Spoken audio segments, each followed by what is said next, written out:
Yes, I have to resign. No? Ito'y nasa batas. Siguro on the day of the filing, mag-resign na po ako.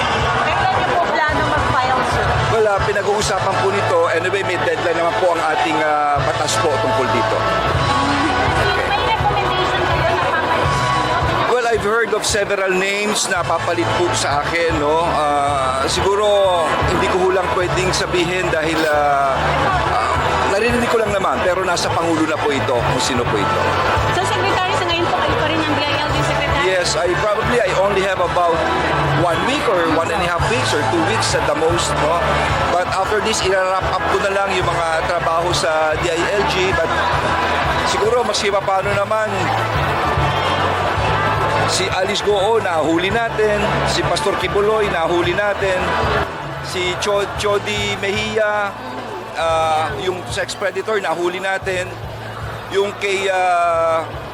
kay Teves, siya ay nasa Timor-Leste, legal na lang ito at maibabalik na po yan. No? May demanda siya, check na rin yan.